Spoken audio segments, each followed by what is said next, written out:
Hello friend, स्वागत है आप सभी का अपने यूट्यूब चैनल आद्या स्टडी एकेडमी में। आई होप आप सभी अपनी तैयारी बहुत अच्छी तरीके से कर रहे होंगे। आज की हमारी क्लास प्रैक्टिस सेट की चौथी क्लास है। इसके पहले 3 क्लासेस अपलोड की जा चुकी हैं जिसमें आप सभी का रिस्पांस बहुत अच्छा रहा है, उसके लिए बहुत बहुत धन्यवाद। ये जो प्रैक्टिस सेट की क्लासेस चल रही है ना, आपके एग्जाम की दृष्टि से बहुत ज़्यादा महत्वपूर्ण है, क्योंकि यहाँ पर हम जितने भी इंपॉर्टेंट क्वेश्चन बन सकते हैं, चाहे वो प्रीवियस ईयर क्वेश्चन हो, चाहे मोस्ट एक्सपेक्टेड MCQ हो, हम यहाँ पे प्रैक्टिस करते हैं। और सिर्फ प्रश्नों की प्रैक्टिस नहीं करते, इससे रिलेट करके जितने भी आसपास जैसे कोई भी प्रश्न आया, अब जिस टॉपिक से आया उस टॉपिक से और कौन कौन से प्रश्न बन सकते हैं उसके फैक्ट को भी हम रिवाइज करते चलते हैं, ताकि यहाँ पे आपके प्रश्नों की प्रैक्टिस तो हो ही, प्रश्नों की प्रैक्टिस के साथ साथ जो इंपॉर्टेंट फैक्ट है उसका रिवीजन भी होता चले, क्योंकि इनसे आसपास से रिलेट करके भी आपके एग्जाम में बहुत ज़्यादा प्रश्न देखने को मिलते हैं। तो ये अब टाइम आपका कुछ नया पढ़ने का नहीं है, अब क्योंकि 20 से 22 दिन का टाइम आपके पास बचा है, आपका एग्जाम जुलाई में होना है, तो इस टाइम पे आपको कुछ भी नया नहीं पढ़ना है। जो भी आपने पढ़ा है आप उसका रिवीजन करिए, रिवीजन के साथ साथ MCQ प्रश्नों की प्रैक्टिस करिए, जिसके लिए प्रैक्टिस सेट की क्लासेस चलाई जा रही हैं। और साथ ही आपको मॉक टेस्ट देना है। मॉक टेस्ट आपको ऑफलाइन, मैं प्रेफर करती हूँ कि आप ऑफलाइन दीजिए, तो उससे क्या रहेगा, आपका एग्जाम जैसे माहौल बनेगा। और एक टाइमर रख के आप दीजिए, वहाँ पे आप एक घड़ी रख के दीजिए, ऐसा नहीं कि 2 दिन 3 दिन में एक आप मॉक टेस्ट कंप्लीट कर रहे हैं, ऐसा नहीं करना है। आपको with in a time complete करना है, और जो गलतियां हो रही हैं प्रश्नों पे, सिर्फ उसको ऐसे दे के छोड़ नहीं देना कि हाँ इतने प्रश्न गलत हुए फिर अगले सेट को सॉल्व करने लगे, आपको ऐसा नहीं करना है। जो गलतियां हो रही हैं आपको उस पर वर्क करना है। अगर किसी टॉपिक कोई आपका टॉपिक कमजोर है तो आपको उसका रिवीजन करना है और पढ़ना है, और MCQ प्रश्नों की है। अगर आप ये स्ट्रेटजी अपने एग्जाम तक फॉलो कर लेते हैं तो 20 से 25 दिन की मेहनत में ही आपका यूपी टेट एग्जाम क्वालिफाई हो जाएगा, क्योंकि ये एग्जाम आपका क्वालिफाइंग नेचर का एग्जाम है, यहाँ पे आपको मेरिट नहीं बनानी। तो इस टाइम पे आपको रिवीजन पे फोकस करना है, MCQ प्रश्नों की प्रैक्टिस करनी है और मॉक टेस्ट देना है। बाकी ये रिवीजन और MCQ प्रश्नों की प्रैक्टिस तो आपके ये जो प्रैक्टिस सेट की क्लासेस चल रही है ना, यहीं से हो जाएगा। तो आप ये जो जितनी भी क्लासेस आपकी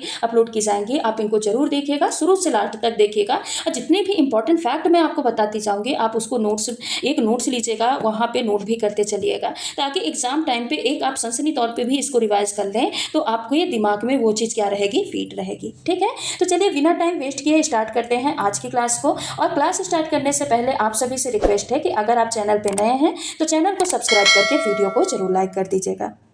आज का हमारा पहला प्रश्न है, चुंबकीय क्वांटम संख्या निर्धारित करती हैं कक्षकों की आकृति, कक्षकों का अभिविन्यास, एक कक्षक की संपूर्ण ऊर्जा या एक इलेक्ट्रॉन का चक्रण। तो देखिए, इस प्रश्न का आंसर बताने से पहले आप सभी को यह पता होना चाहिए कि आखिरकार चुंबकीय क्वांटम संख्या होती क्या है, ये हमको बताती क्या है। तो जितनी भी चुंबकीय क्वांटम संख्या होती हैं ये इलेक्ट्रॉन के बारे में पूरी जानकारी देती हैं। अब इलेक्ट्रॉन के बारे में कौन कौन सी जानकारी देती हैं, तो इलेक्ट्रॉन की कक्षा के बारे में जानकारी देती हैं, इलेक्ट्रॉन के कोष यानी सेल के बारे में जानकारी देती हैं, इलेक्ट्रॉन के उपकोष के बारे में यानी सब सेल के बारे में जानकारी देती हैं, इलेक्ट्रॉन की ऊर्जा के बारे में जानकारी देती हैं, और इलेक्ट्रॉन के चक्रण के बारे में जानकारी देती हैं। कौन सी? चुंबकीय क्वांटम संख्याएं। अब जो चुंबकीय क्वांटम संख्याएं ये भी कितने प्रकार की होती हैं, 4 प्रकार की होती हैं, और चारों के अलग अलग काम होते हैं। चलिए हम एक एक करके इसको पढ़ लेते हैं। पूरी चुंबकीय क्वांटम संख्या आज के इस क्लास में हम एक प्रश्न से कंप्लीट कर लेंगे, क्योंकि इससे 1 से 2 प्रश्न आपके हर एक शिफ्ट में यूपी टेट के एग्जाम में ही पूछा, 1 से 2 प्रश्न तो आए ही आए हैं, इसीलिए आप इसको यहीं पे कंप्लीट करते चलिए। तो सबसे पहला प्रकार कौन सा होता है चुंबकीय क्वांटम संख्या का?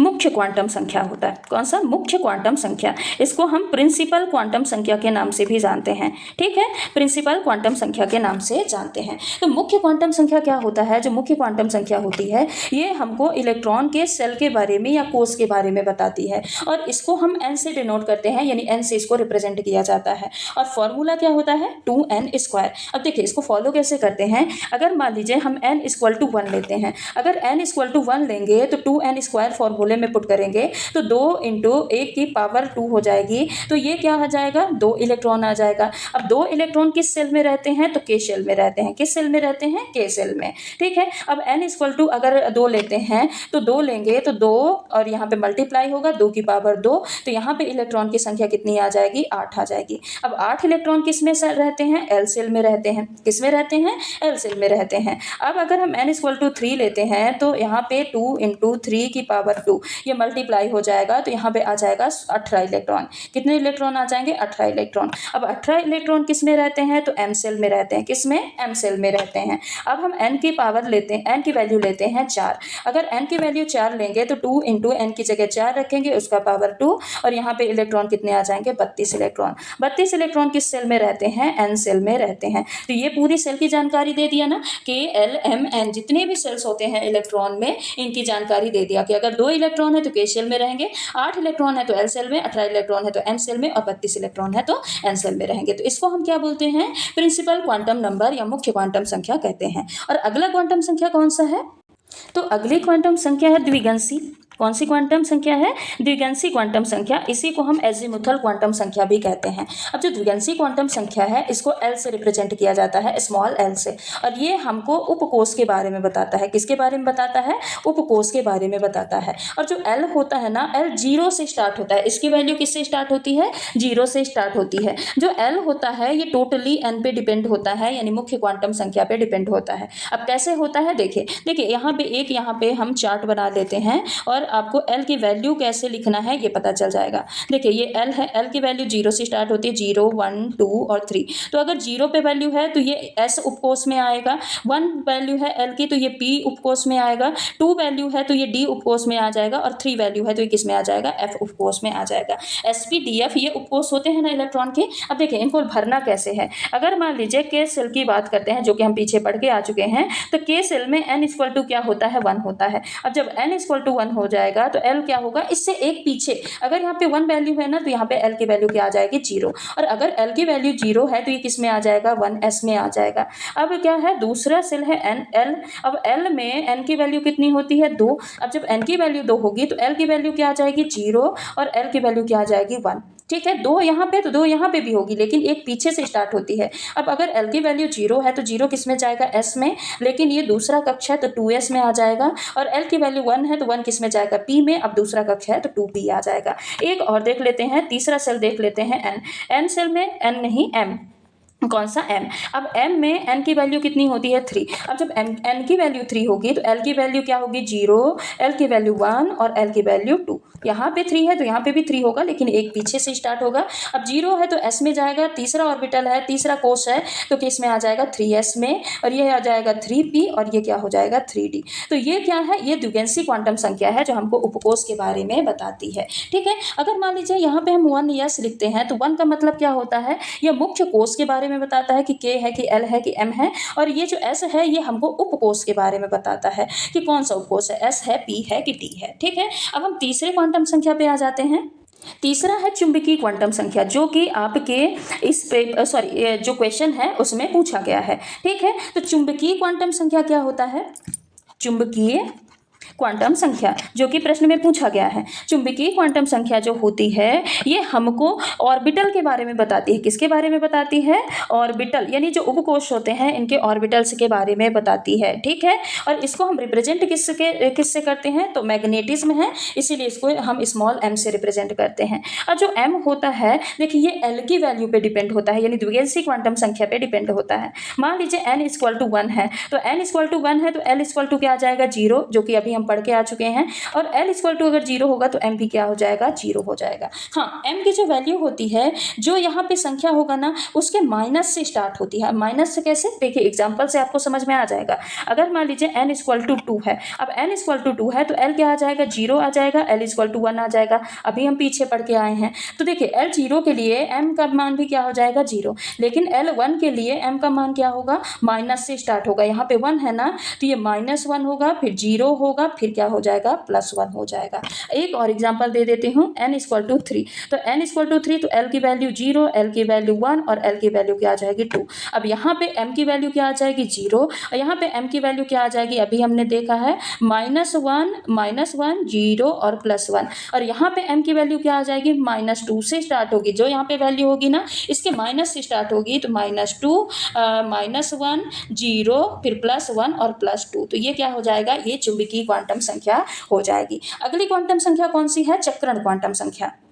अब जो चक्रण क्वांटम संख्या होती है ये कौन सी चौथी क्वांटम संख्या है, इसको क्या बोलते हैं चक्रण क्वांटम संख्या या स्पिन क्वांटम संख्या। ये न्यूक्लियस के इलेक्ट्रॉन न्यूक्लियस के आसपास और अपने अक्ष पर भी घूमता है और इसको हम डिनोट किससे करते हैं तो एस से, स्पिन और एस से डिनोट करते हैं। तो जो चक्रण क्वांटम संख्या होती है ये दो इलेक्ट्रॉन के बारे में बताती है। एक वैसे इलेक्ट्रॉन जो कि क्लॉकवाइज घूमते हैं, कैसे घूमते हैं क्लॉकवाइज यानी घड़ी की दिशा में घूमते हैं, और दूसरा इलेक्ट्रॉन जो एंटी क्लॉकवाइज घूमते हैं, कैसे एंटी क्लॉकवाइज घूमते हैं। अब जो इलेक्ट्रॉन घड़ी की दिशा में घूमेंगे उनको हम कैसे भरेंगे, ऐसे भरेंगे, और जो घड़ी की विपरीत दिशा में घूमेंगे उनको हम कैसे भरेंगे, ऐसे भरेंगे। जो इलेक्ट्रॉन होते हैं ऐसे ही तो भरे जाते हैं, क्लॉक और एंटी क्लॉकवाइज भरे जाते हैं। तो जो क्लॉकवाइज होते हैं उसके लिए स्पिन क्वांटम संख्या का नंबर +1/2 होता है, और जो एंटी क्लॉकवाइज होते हैं उसके लिए स्पिन क्वांटम संख्या का मान जो होता है क्या होता है -1/2 होता है। यहाँ पे हमने पूरा क्वांटम संख्या, एक प्रश्न आया उससे हमने पूरे क्वांटम संख्या को कंप्लीट कर लिया है,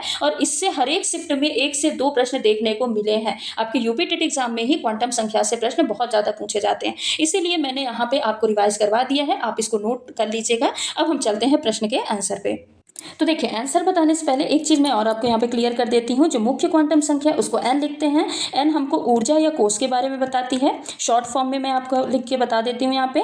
और जो है दूसरा है द्विगंशी क्वांटम संख्या, इसको हम l से लिखते हैं। l हमको शेप यानी उपकोष के शेप या आकृति के बारे में बताती है, ऑर्बिटल कक्षा के बारे में। तीसरी है चुंबकीय क्वांटम संख्या जिसको हम m लिखते हैं, m हमको ओरिएंटेशन यानी अभिविन्यास के बारे में बताती है। किसके बारे में बताती है, अभिविन्यास के बारे में बताती है। और चौथा है चक्रण क्वांटम संख्या जिसको हम s से लिखते हैं, और चक्रण क्वांटम संख्या हमको स्पिन के बारे में बताती है कि कैसा स्पिन है, यानी क्लॉकवाइज है या एंटी क्लॉकवाइज है। इसीलिए यहाँ पे देखिए चुंबकीय क्वांटम संख्या पूछा है कि चुंबकीय क्वांटम संख्या क्या निर्धारित करती है, तो ये अभिविन्यास को निर्धारित करती है। तो इस प्रश्न का करेक्ट आंसर क्या हो जाएगा, ऑप्शन नंबर सेकेंड हो जाएगा। क्या हो जाएगा इस प्रश्न का correct answer, option number second हो जाएगा। ठीक है, अब चलते हैं अगले प्रश्न पे। स्कर्वी रोग किसके कमी के कारण होता है, विटामिन डी, विटामिन के, विटामिन सी या फिर विटामिन ए। देखिए पोषण से भी बहुत सारे प्रश्न आपके एग्जाम में देखने को मिलते हैं, यानी जो विटामिन है, प्रोटीन है, फैट है, कार्बोहाइड्रेट है, इनसे भी प्रश्न बहुत ज़्यादा आते हैं। तो हम पहले ही प्रोटीन और कार्बोहाइड्रेट के बारे में पढ़ चुके हैं, आज हम यहाँ पे विटामिन के बारे में पढ़ लेते हैं। चलिए एक एक विटामिन के बारे में पढ़ते हैं और उनके कमी से कौन कौन से रोग होते हैं। देखिए जो विटामिन ए होता है, विटामिन ए को हम किस नाम से जानते हैं, इसको हम रेटिनॉल के नाम से जानते हैं। और विटामिन ए की कमी से कौन सा रोग हो जाता है, रतौंधी रोग हो जाता है। कौन सा रोग होता है, रतौंधी। अब आ जाते हैं विटामिन B1, बी में बहुत सारे विटामिन, बी में बहुत सारे विटामिन होते हैं। और जो हाँ एक चीज़ और, जो A, D, E, K vitamin होते हैं ये फैट सोल्यूबल विटामिन होते हैं, वसा में घुलनशील। और जो विटामिन बी कॉम्प्लेक्स और विटामिन सी होता है ये जल में घुलनशील विटामिन होते हैं। ठीक है, अब जो विटामिन B1 है, विटामिन B1 का रासायनिक नाम क्या है, थायमीन है। क्या है, थायमीन है। और विटामिन B1 से की कमी से कौन सा रोग होते हैं, तो बेरी बेरी रोग होता है। कौन सा रोग होता है, बेरी बेरी। तीसरा आ जाते हैं विटामिन B2, विटामिन B2 को क्या किस नाम से जानते हैं, राइबोफ्लेविन। किस नाम से जानते हैं, राइबोफ्लेविन नाम से जाना जाता है। ठीक है, ये रासायनिक नाम है। विटामिन B2 की कमी से त्वचा संबंधी और होंठ संबंधी रोग हो जाते हैं। ठीक है, फट जाते हैं। विटामिन B3 को हम किस नाम से जानते हैं, नियासिन नाम से जानते हैं। अब नियासिन की कमी से कौन सा रोग हो जाता है, तो इसकी कमी से पेलाग्रा रोग हो जाता है, जिसको हम D3 रोग भी कहते हैं। अब आ जाते हैं विटामिन B5, B4 नहीं होता। B5 को हम पेंटाथेनिक एसिड लिखते हैं, पेंटाथेनिक अम्ल लिखते हैं, और इससे तंत्रिका संबंधी रोग होते हैं। कौन से, तंत्रिका संबंधी रोग विटामिन B5 से होते हैं। अगला आ जाते हैं विटामिन B6, विटामिन B6 को किस नाम से जानते हैं, पायरिडॉक्सिन, पायरिडॉक्सिन के नाम से जानते हैं। ठीक है, अब पायरिडॉक्सिन की कमी से कौन से रोग हो जाते हैं, तो इसकी कमी से एनीमिया रोग हो जाता है। कौन सा रोग हो जाता है, एनीमिया रोग हो जाता है। B7 को हम किस नाम से जानते हैं, बायोटिन नाम से जानते हैं। अब बायोटिन की कमी से कौन सा रोग हो जाता है, तो बायोटिन की कमी से त्वचा का भी रोग हो जाता है, और उसके अलावा बाल झड़ने की जो समस्या है वो भी देखने को मिलती है। बोलते हैं ना आपके शैम्पू जो बायोटिन युक्त शैम्पू, ठीक है, वो विटामिन B7 ही होता है। विटामिन B9 इसको हम फॉलिक एसिड बोलते हैं। क्या बोलते हैं, फॉलिक एसिड। और इसकी कमी से भी एक रोग हो जाता है जिसको एनीमिया बोलते हैं। अब एनीमिया में भी इसमें मेगैलोब्लास्टिक एनीमिया होता है। कौन सा, मेगैलोब्लास्टिक। आ जाते हैं B12 पे, B12 को क्या बोलते हैं, साइनोकोबालामिन बोलते हैं, या फिर इसको शॉर्ट में कोबालामिन भी बोला जाता है। अब कोबालामिन या साइनोकोबालामिन से कौन सा रोग हो जाता है, तो इसकी कमी से परनीसियस एनीमिया हो जाता है। क्या हो जाता है? परनीसियस एनीमिया हो जाता है। ठीक है, तो ये तो हो गया बी कॉम्प्लेक्स। अब विटामिन सी की कमी से कौन से रोग हो जाते हैं? तो विटामिन सी की, यहाँ पे सी है, विटामिन सी को हम बोलते क्या हैं? तो इसको हम बोलते हैं एस्कॉर्बिक एसिड। क्या बोलते हैं? एस्कॉर्बिक एसिड बोला जाता है। और इसकी कमी से एक रोग हो जाता है जिसको हम बोलते हैं स्कर्वी। कौन सा रोग हो जाता है? स्कर्वी रोग हो जाता है। अब आ जाते हैं विटामिन डी। विटामिन डी को कैल्सीफेरॉल के नाम से जाना जाता है। किस नाम से जाना जाता है? कैल्सीफेरॉल। और कैल्सीफेरॉल की कमी से कौन सा रोग हो जाता है? तो रिकेट्स रोग हो जाता है। कौन सा हो जाता है? रिकेट्स रोग। कल के जो प्रैक्टिस सेट है वहाँ पे विटामिन डी की कमी से रोग पूछा गया था। ठीक है, और वो भी प्रीवियस ईयर क्वेश्चन था। विटामिन ई की कमी से, विटामिन ई को बोलते क्या है? तो विटामिन ई को टोकोफेरॉल बोला जाता है। क्या बोला जाता है? टोकोफेरॉल बोला जाता है। और इसकी कमी से कौन सा रोग हो जाता है? बांझपन रोग हो जाता है। कौन सा रोग हो जाता है? बांझपन हो जाता है। लास्ट विटामिन के को क्या किस नाम से जाना जाता है? तो इसको फिलोक्विनोन नाम से जाना जाता है। फिलोक्विनोन नाम से जाना जाता है। और इससे कौन सा रोग हो जाता है? तो इससे रक्त का थक्का नहीं जमता। रक्त का थक्का इस रोगी को, जिस व्यक्ति को विटामिन के की कमी है उनमें रक्त का थक्का नहीं जमता है। तो ये सारे विटामिन हैं और उनके रासायनिक नाम हैं और उनकी कमी से होने वाले रोग हैं। यहाँ पे क्या पूछा गया है कि स्कर्वी रोग किसके कमी के कारण होता है? तो अभी हमने पढ़ा विटामिन सी की कमी के कारण स्कर्वी रोग होता है। तो इस प्रश्न का correct answer option number C हो जाएगा। अगला प्रश्न है, इनमें से कौन सा दुर्बल अम्ल है? Citric acid, nitric acid, sulphuric acid या फिर हाइड्रोक्लोरिक एसिड?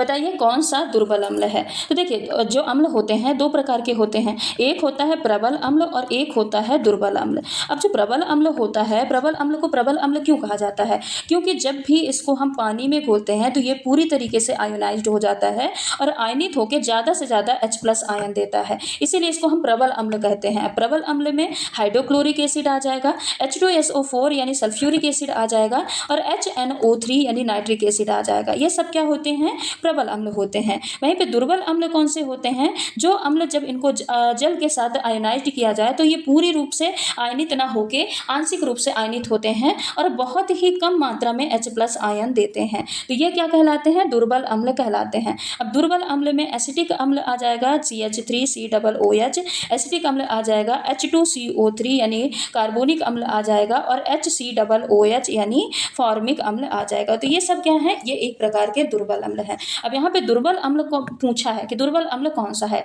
तो देखिए कौन कौन से? हाइड्रोक्लोरिक एसिड ये तो प्रबल अम्ल है, अभी हमने पढ़ा। सल्फ्यूरिक एसिड प्रबल अम्ल है, नाइट्रिक एसिड प्रबल अम्ल है। तो दुर्बल अम्ल कौन सा बचा? Citric acid. सिट्रिक एसिड क्या होता है? एक प्रकार का दुर्बल अम्ल होता है। ठीक है, तो ये ऑप्शन नंबर फर्स्ट इस प्रश्न का करेक्ट आंसर हो जाएगा। अगला प्रश्न है, किस वैज्ञानिक ने जंतुओं की पहचान के लिए तालिका यानी की विकसित की थी? गोथे ने, क्विवियर ने, जॉन रेने या फिर थियोफ्रास्टस ने? तो इस प्रश्न का डायरेक्ट आंसर हो जाएगा ऑप्शन नंबर 3। अगला प्रश्न है, बीज रहित फलों का कोई प्रयोग नहीं है, नारियल में, टमाटर में, केला में या फिर अंगूर में? तो बताइए बीज रहित फल होते क्या हैं? इनको हम पार्थेनोकार्पिक फ्रूट भी बोलते हैं। तो जो बीज रहित फल होते हैं, सीडलेस फ्रूट जो होते हैं, इन फ्रूट में बीज नहीं होता और ऐसे जो फल होते हैं वो खाने में अच्छे होते हैं। तो देखिए, जो टमाटर होता है ये भी पार्थेनोकार्पिक फ्रूट में आता है, यानी टमाटर भी वैज्ञानिक तरीके से बीज रहित फल प्राप्त किया जाता है। केले में भी बीज नहीं होता, अंगूर में भी बीज नहीं होता है।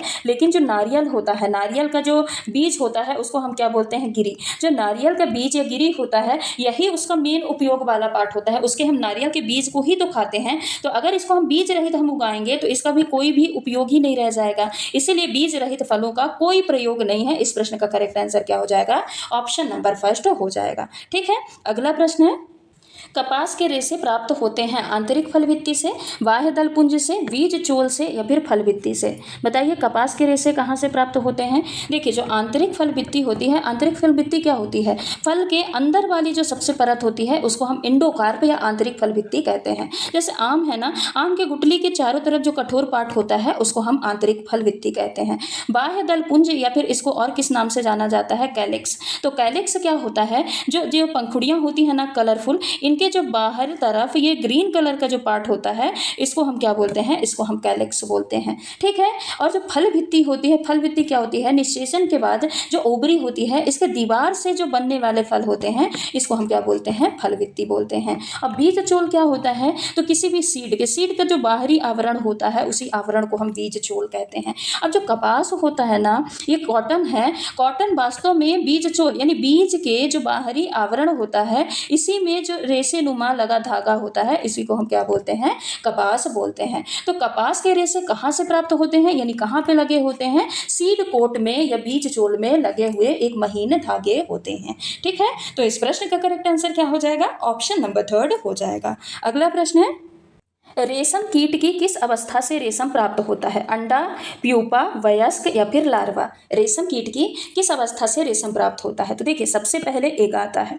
ठीक है, क्या आएगा, एग, यानी जो रेशम की तितली होती है, सिल्क मॉथ होता है, यहाँ पे क्या रहेगा, सिल्क मॉथ। तो जो सिल्क मॉथ रेशम की तितली होती है ये अंडे देती है। अंडे थोड़ी देर में बढ़ते बढ़ते किस में बदल जाते हैं, लार्वा में बदल जाते हैं, या फिर इसको और किस नाम से जाना जाता है, कैटरपिलर के नाम से जाना जाता है। किस नाम से जाना जाता है, कैटरपिलर। अब ये जो लार्वा होते हैं, एग किस में बदला, लार्वा में। अब जो लार्वा होते हैं ये शहतूत की पत्ती को खाएंगे, मलबरी की पत्तियों को खाते हैं और भोजन करते करते ये किस आकार में बदल जाते हैं, कोकून के रूप में बदल जाते हैं। अब कोकून क्या होता है, ये जो लार्वा होता है ना, ये अपने मुख की, इसके मुंह में एक ग्लैंड पाई जाती है, उस ग्लैंड से एक ये धागे नुमा संरचना निकालेगा और उस धागे नुमा संरचना जो होती है वो पूरे को क्या बोलते हैं, लार्वा के चारों तरफ इकट्ठे होने लगती है। इसी संरचना को हम क्या बोलते हैं, कोकून बोलते हैं। अब जो ये कोकून होता है, कोकून के अंदर जो लार्वा होता है ये किस रूप में रहता है, तो ये प्यूपा के रूप में विकसित होने लगता है।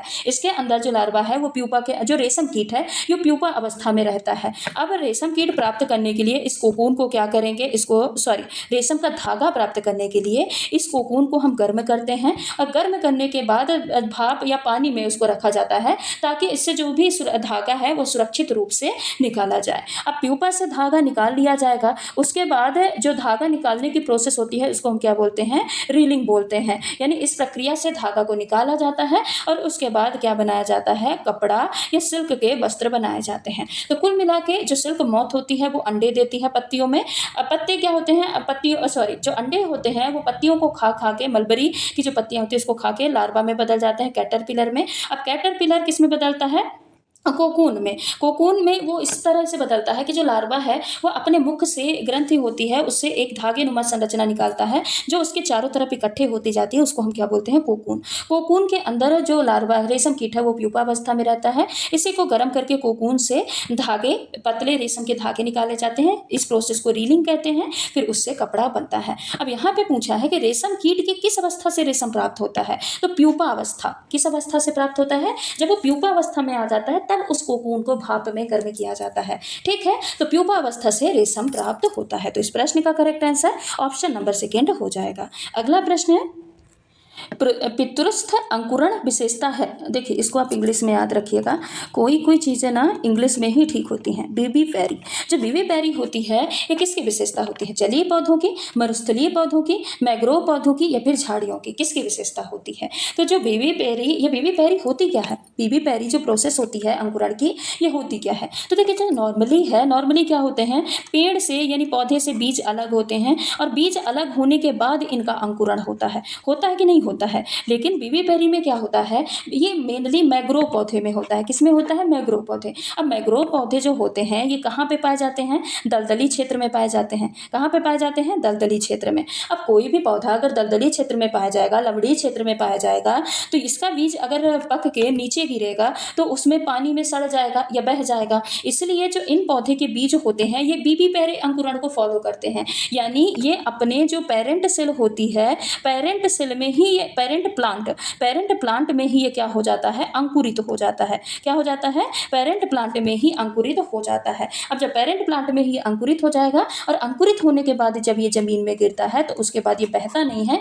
बल्कि वहीं पे ग्रो होने लगता है। तो इसी को हम क्या बोलते हैं, बीबी पेरी अंकुरण या पितृस्थ अंकुरण बोला जाता है। और ये किसकी विशेषता होती है, तो ये मैग्रोव पौधे की विशेषता होती है। तो इस प्रश्न का करेक्ट आंसर ऑप्शन नंबर 3 हो जाएगा। अगला प्रश्न है, एचआईवी मुख्यतः संक्रमित करता है साइटोटॉक्सिक टी लिम्फोसाइट्स, सहायक लिम्फोसाइट्स, किलर लिम्फोसाइट या फिर कोशिका मध्यस्थ टी लिम्फोसाइट। जो एचआईवी होता है, एचआईवी किसका वायरस होता है? एड्स का वायरस होता है। किसका वायरस होता है? एड्स का। तो ये किसको खत्म करता है सबसे पहले? तो देखिए, इसके पहले हम करेक्ट ऑप्शन पे जाते हैं, करेक्ट आंसर पे जाते हैं, फिर हम इसको एक्सप्लेन करके आपको मैं इसको बताती हूँ। ठीक है, तो जो एचआईवी वायरस होता है ये एड्स का वायरस होता है, और एड्स का वायरस मेनली जो सहायक लिम्फोसाइट या फिर इसको हम हेल्पर बोलते हैं, क्या बोलते हैं? हेल्पर लिम्फोसाइट बोलते हैं। तो हेल्पर टी लिम्फोसाइट को ये क्या करता है? खत्म करने का काम करता है। अब देखिए, जो हेल्पर टी लिम्फोसाइट है इसका काम क्या होता है? हेल्पर और किलर और बीटा सेल्स होती हैं, इनका काम क्या होता है? देखिए, हम तीनों का नाम लिख लेते हैं, हेल्पर टी लिम्फोसाइट, और एक है किलर टी लिम्फोसाइट, और एक है बेटा सेल्स। ठीक है, तो देखिए, जब भी कोई भी बैक्टीरिया, वायरस, कोई भी रोगाणु हमारे शरीर में आया, मान लेते हैं कोई भी बैक्टीरिया है, बैक्टीरिया हमारे शरीर में आया, तो हेल्पर सेल क्या करेगी? उसको पहचानेगी। ये मैनेजर होती है। ये क्या होती है? मैनेजर होती है। अब ये इसको पहचानेगी, पहचान जाएगी, बोलेगी अरे ये हमारे शरीर के लिए क्या है? हानिकारक है। अब जब ये हमारे शरीर के लिए हानिकारक है तो ये तुरंत किसको भेजेगी? सूचना बीटा सेल्स को भेजेगी। बीटा सेल्स को भेजेगी और बोलेगी कि एंटीबॉडी बनाओ।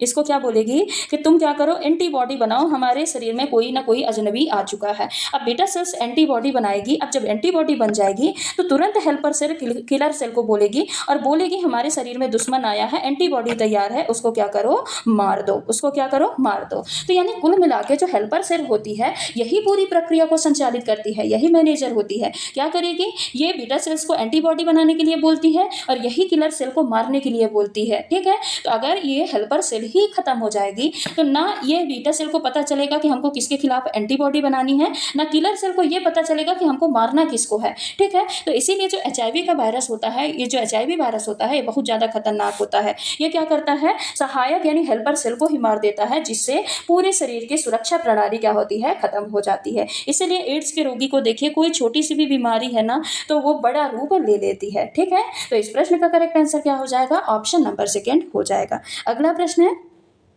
डाउन सिंड्रोम होता है 21वें गुणसूत्र की एक सूत्रता, 21वें गुणसूत्र की त्रिसूत्रता, पुरुष में एक अतिरिक्त गुणसूत्र या स्त्रियों में एक अतिरिक्त गुणसूत्र। डाउन सिंड्रोम क्या होता है? तो देखिए, डाउन सिंड्रोम क्या होता है? डाउन सिंड्रोम मेनली ये ट्राइजोमी होता है। क्या होता है? ट्राइजोमी होता है। अब ट्राइजोमी कैसे होता है? देखिए, जो सामान्य मनुष्य है, सामान्य मनुष्य में 46 गुणसूत्र होते हैं, और अगर जोड़ी में बात करें तो 23 जोड़े गुणसूत्र पाए जाते हैं। ठीक है, लेकिन डाउन सिंड्रोम वाला जो व्यक्ति है उसमें जो 21वें जोड़े का गुणसूत्र होता है, 23 को जोड़े गुणसूत्र पाए जाते हैं ना, तो जो 21वें जोड़े का गुणसूत्र होता है तो यहाँ पे मेनली एक जोड़े में 2 गुणसूत्र होते हैं, चाहे XX हो चाहे XY हो। ठीक है, तो अब जो 21वें जोड़े का गुणसूत्र होता है तो यहाँ पे 2 की जगह 3 गुणसूत्र हो जाते हैं। 2 की जगह कितने हो जाते हैं? 3 प्रतियां गुणसूत्र की हो जाती हैं, इसीलिए इसको हम ट्राइसोमी बोलते हैं। और ट्राइसोमी किसमें होता है? 21वें गुणसूत्र में होता है। तो डाउन सिंड्रोम क्या है? 21वें गुणसूत्र की त्रिसूत्रता है, trisomy of 21st number of क्या है? क्रोमोसोम। ठीक है, तो इस प्रश्न का करेक्ट आंसर तो क्या हो जाएगा? ऑप्शन नंबर सेकंड हो जाएगा। बाकी एक और देख लीजिए, एक और जो सिंड्रोम है उससे बहुत ज़्यादा प्रश्न आपको देखने को मिलते हैं। कौन सा? Turner syndrome. कौन सा? Turner syndrome. अब जो टर्नर सिंड्रोम होता है ये किस गुणसूत्र में होता है? तो ये 23वें जोड़े गुणसूत्र में होता है। जो 23वें जोड़े गुणसूत्र, 2 जोड़े गुणसूत्र होते हैं ना, 22वें 23वें, ये कैसे क्रोमोसोम होते हैं? तो ये सेक्स क्रोमोसोम होते हैं। ठीक है, अब इनमें क्या होता है? एक गुणसूत्र की कमी हो जाती है, यानी जो नॉर्मल मनुष्य है उसमें 46 गुणसूत्र होते हैं, लेकिन टर्नर सिंड्रोम वाला जो व्यक्ति है उसमें कितने गुणसूत्र होते हैं? 45 गुणसूत्र होते हैं। जो 23वें जोड़ी का गुणसूत्र होता है तो वहां पे XX के बजाय क्या हो जाता है? XO हो जाता है, यानी सिर्फ एक ही गुणसूत्र रह जाता है। तो इसको हम क्या बोलते हैं? टर्नर सिंड्रोम बोलते हैं। और दोनों सिंड्रोम से आपके प्रश्न आते हैं, और जो ये प्रश्न भी है ये आपका प्रीवियस ईयर क्वेश्चन है। ठीक है, तो इस प्रश्न का correct answer option number second हो जाएगा। अगला प्रश्न है, निम्नलिखित में से किस पौधे के रंध्र दिन में बंद और रात में खुलते हैं? वाटर लिली, कैक्टस, यहाँ पे कैक्टस होगा, साइकस या फिर ऑर्किड। तो देखिए, जो कैक्टस पौधा होता है ना ये डेजर्ट प्लांट होता है, यानी ये मरुस्थल में पाए जाने वाला पौधा होता है, और यहाँ पे पानी की कमी होती है। तो पानी की कमी से बचने के लिए, पूर्ति के लिए जो इसके स्टोमेटा होते हैं, जो रंध्र होते हैं, वो क्या होते हैं? दिन के समय बंद हो जाते हैं और रात में खुलते हैं। दिन में बंद हो जाते हैं ताकि पानी ज़्यादा बाष्पीकरण ना हो सके, और रात में इसलिए खुलते हैं ताकि CO2 को ग्रहण कर सके। ठीक है, इसीलिए इसको हम क्या बोलते हैं, कैम फोटोसिंथेसिस बोलते हैं। ये भी पूछा जाता है, क्या बोला जाता है इसको, कैम फोटोसिंथेसिस बोला जाता है। ठीक है, तो इस प्रश्न का correct answer option number second हो जाएगा। अगला प्रश्न है, प्रकाश संश्लेषण की क्रिया को किस समीकरण द्वारा दर्शाते हैं। यहाँ पे आपका प्रकाश संश्लेषण की क्रिया पूछा है, तो प्रकाश संश्लेषण की जो टोटल समीकरण होती है वो क्या होती है कि जब भी हम कार्बन डाइऑक्साइड और वाटर को क्या करते हैं, वाटर आपस में रिएक्ट करता है, तो रिएक्ट करने के बाद ये भोजन बनाता है, यानी ग्लूकोज बनाता है, C6H12O6 बनाता है, साथ ही ऑक्सीजन को रिलीज करता है, और साथ ही वाटर क्या होती है, जल का अपघटन होता है, उसकी वजह से ऑक्सीजन बनता है, और जो वाटर है जल वाष्प भी रिलीज होता है। तो ये क्या होती है, ये फोटोसिंथेसिस की पूरी रिएक्शन होती है। तो ये रिएक्शन कहाँ पे दी है, ऑप्शन नंबर सेकंड पे दी है, तो यही इस प्रश्न का आपका करेक्ट आंसर हो जाएगा। अगला प्रश्न है, 3 तार जिनका प्रतिरोध क्रमशः 1, 2 और 3 ओम है, अगर इनको हम समांतर क्रम में जोड़ते हैं तो बने परिपथ का तुल्य प्रतिरोध क्या होता है। सबसे पहले आप बताइए समांतर क्रम क्या होता है। तो अगर हम किसी भी परिपथ को ऐसे जोड़ते हैं, ठीक है, तो ये हमारा क्या कहलाता है, ये हमारा कहलाता है समांतर क्रम। और किसी को अगर हम लगातार जोड़ते हैं तो ये हमारा क्या कहलाता है, ये श्रेणी क्रम कहलाता है। तो समांतर क्रम क्या होता है, वह समांतर क्रम का फॉर्मूला होता है 1/r = 1/1 1/r1 + 1/r2 + 1/r3। ठीक है, तो यहाँ पे R1 की वैल्यू क्या है 1, R2 की वैल्यू है 2, R3 की वैल्यू है 3। तो 1/r = क्या आ जाएगा, 1/1 1/2 और 1/3। अगर हम इसको ऐड करेंगे तो ऐड करने पे क्या बनेगा, 1/r = यहाँ पे एलसीएम लेंगे तो एलसीएम 6 आ जाएगा, और यहाँ पे 6 + 3 + 2, एलसीएम बताने की जरूरत नहीं है। ऐड करेंगे तो ऊपर क्या आ जाएगा 11, नीचे क्या आ जाएगा 6, यानी r, ये तो 1/r की वैल्यू है, यानी r की वैल्यू क्या निकल के आ जाएगी, 6/11 ओम निकल के आ जाएगी। वैसे भी आपको एक ट्रिक याद रखना है कि जब भी हम समांतर क्रम में किसी परिपथ को जोड़ते हैं तो जो तुल्य प्रतिरोध होता है वो हमेशा क्या होता है, जो मेन प्रतिरोध है उससे हमेशा क्या होता है, कम होता है। अब यहाँ पे सबसे छोटा प्रतिरोध क्या है 1, तो जो तुल्य प्रतिरोध है वो 1 से भी कम होना चाहिए, और हमारा आंसर क्या निकल के आया है, आंसर निकल के आया है 6/11। क्या निकल के आया है, 6/11 निकल के आया है। तो देखिए यहाँ पे तुल्य प्रतिरोध 1 से कम है कि नहीं है, तो है। तो इस प्रश्न का करेक्ट आंसर क्या हो जाएगा, ऑप्शन नंबर फर्स्ट हो जाएगा। अगला प्रश्न है, पूर्ण आंतरिक परावर्तन संभव है जब प्रकाश चलता है वायु से जल में, वायु से कांच में, जल से कांच में, या कांच से जल में। तो देखिए पूर्ण आंतरिक परावर्तन, जिसको टोटल इंटरनल रिफ्लेक्शन बोलते हैं, तो ये क्या होता है, ये तभी संभव होता है जब जो प्रकाश है वो सघन माध्यम से विरल माध्यम में जाए। कहाँ से जाए, सघन माध्यम से विरल माध्यम में जाए। अब देखिए वायु क्या है, विरल माध्यम, जल क्या है, सघन माध्यम, तो यहाँ पे विरल से सघन जा रहा, तो ये नहीं होगा। वायु क्या है, विरल, कांच क्या है, सघन, तो यहाँ पे भी विरल से सघन जा रहा, नहीं होगा। जल क्या है, विरल है, और कांच क्या है, उससे सघन है, तो यहाँ पे भी विरल से सघन जा रहा, तो यहाँ पे नहीं होगा। सिर्फ एक ही ऑप्शन ऐसा है जहाँ पे जो प्रकाश की किरण है वो सघन माध्यम से विरल माध्यम में जा रही। अब देखिए ये होती कैसी है, ये पूरी परिघटना कैसे होती है। तो देखिए 2 माध्यम है, ये ऊपर क्या है, सघन माध्यम है, मान लीजिए कांच है, और नीचे क्या है, विरल माध्यम है। क्या है, विरल माध्यम, मान लीजिए हवा है। तो जब प्रकाश की किरण एक माध्यम यानी सरल माध्यम, सघन माध्यम से विरल माध्यम, यानी कहीं जो बंद माहौल है, जो कहीं का रिस्ट्रिक्टेड पूरा एरिया है, पूरा रिस्ट्रिक्टेड माहौल है, तो अगर यहाँ से कोई व्यक्ति खुले माहौल में, खुले वातावरण में जाएगा तो क्या ये अपने घर जाना चाहेगा। अभिलंब क्या होता है, इसका घर होता है, तो क्या ये अपने घर जाना चाहेगा या घर से दूर घूमना फिरना चाहेगा। तो जब भी प्रकाश की किरण सघन माध्यम से एक कंजेस्टेड एरिया से खुले एरिया में जाती है तो ये क्या करती है, घूमने फिरने लगती है। अब घूमने फिरने में इतना ये व्यस्त हो जाती है कि जो इसका ये क्या है, अक्ष है, ये अक्ष के समानांतर आ जाती है, यानी अक्ष के बिल्कुल बराबर आ जाएगी।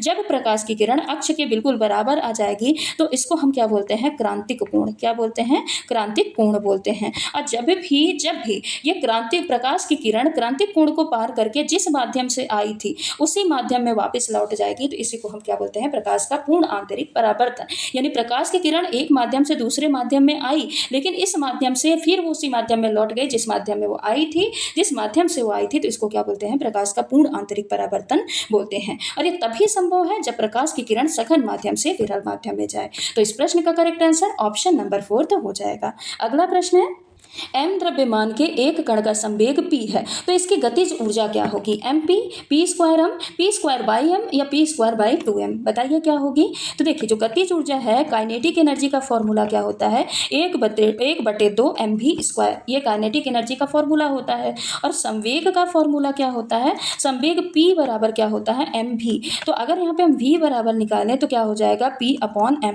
यानी v की जगह हम p अपॉन m लिख सकते हैं। तो 1/2 m ये रहेगा ही, और v की जगह क्या हो जाएगा? p अपॉन m, ये स्क्वायर हो जाएगा। तो p स्क्वायर तो रहेगा ही, m से एक m कट जाएगा, तो बचेगा क्या? बचेगा यहाँ पे p, और यहाँ पे क्या बचेगा? p स्क्वायर बचेगा, और यहाँ पे क्या बचेगा? 2m बचेगा। यहाँ पे क्या बचेगा? p स्क्वायर बचेगा, और यहाँ पे 2m बचेगा। तो यहाँ पे काइनेटिक एनर्जी इक्वल टू क्या आ गया? p स्क्वायर अपॉन 2m, और यही यहाँ पे पूछा है। तो इसकी गतिज ऊर्जा क्या हो जाएगी? p स्क्वायर अपॉन 2m हो जाएगी। तो ये रहे आज के हमारे कुछ महत्वपूर्ण प्रश्न।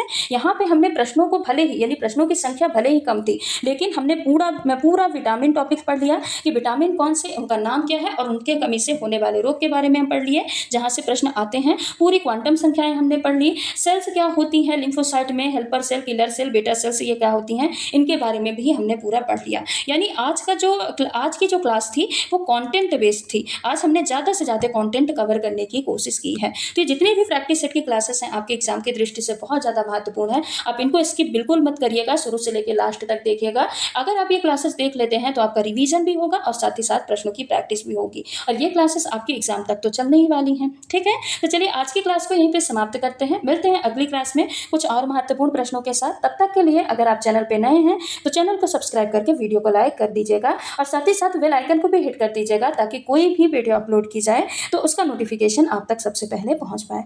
धन्यवाद।